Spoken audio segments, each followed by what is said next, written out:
Hi GenderqueerChat, it's Callie. It's Saturday. I'm trying to be quieter than I usually am because my flatmate's upstairs. I've left this until quite late in the day. But you know, I'm going to do my thing anyway. This week the topic is bullying. And I've sort of been thinking about this topic. Part of the reason I left it so late in the day to do it, although it's not late in the day for you because of the, because of time zones. I'm actually, most of you are listening to this in the past, so, or possibly the present, anyway, you know what I mean.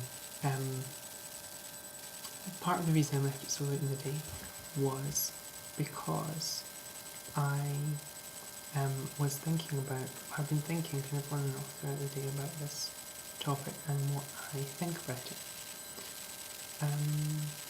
So my personal history of bullying is that I was never beaten up at school, but I was bullied kind of verbally and emotionally. Because I was different, because I talk posh, for which I don't really have an excuse. It may be difficult to determine between different Scottish accents, but mine is quite a posh one compared to other people's, like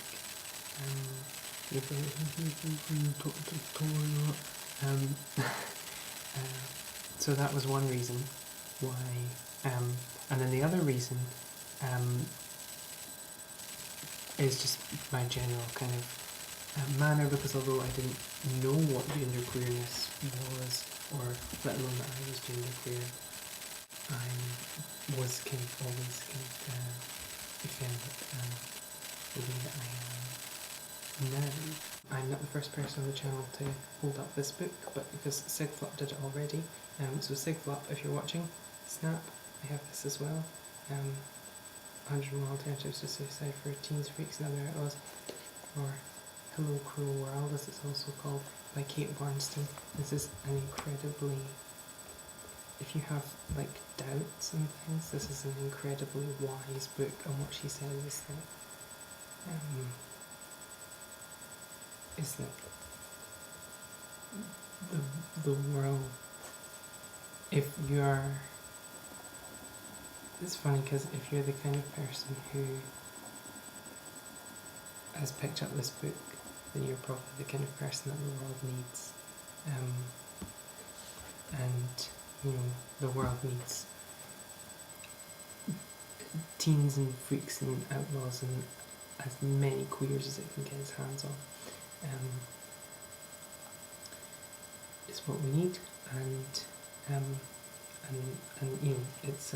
it's been a really helpful. I wish I'd had it 5 years earlier. That's what I wish. And I might have got to places that I got to sooner. But if you're being bullied just because you're being yourself, by no means capitulate. Absolutely under no circumstances given. I'm stealing from someone as I say this. I think it may be Stephen Fry, so it says somewhere, give them an inch, and before you know it they've got a foot. What's more than that, you don't have a leg to stand on. Is exactly what it is. If you give in, if you compromise on who you are, then you've given me ground, and they win on some level. You always keep being who you are, keep doing what you're doing, is the only way to get through it. But it's difficult. you know not to give any ground, and it's kind of a two-edged sword, because you feel like if you give ground, then you've given up, you've compromised yourself. If you don't give ground, then you get bullied more, and people keep coming at you with their stuff. And if you do give some ground, and the bullying maybe lets up a little, but in my experience it doesn't. But even if it does, then you feel that you've let yourself down, and you can beat yourself up about that. But you shouldn't do that. You should just pick yourself up off the mat. I think it's the second week in a row I've used a sports metaphor. It's very unlike me. You pick yourself up off the mat, and you think of this as like oily Greco-Roman wrestling, if that helps.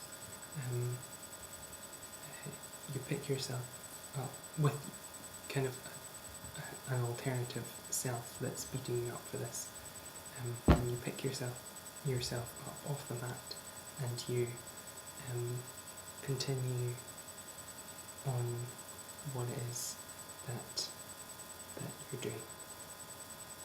Okay, that's what I want to say. So I hope everyone's doing well. I know I say that every week, but I hope that, especially in this week of thinking about these things, which can often be very emotional for us, that everyone is doing well. And yeah, see you next week.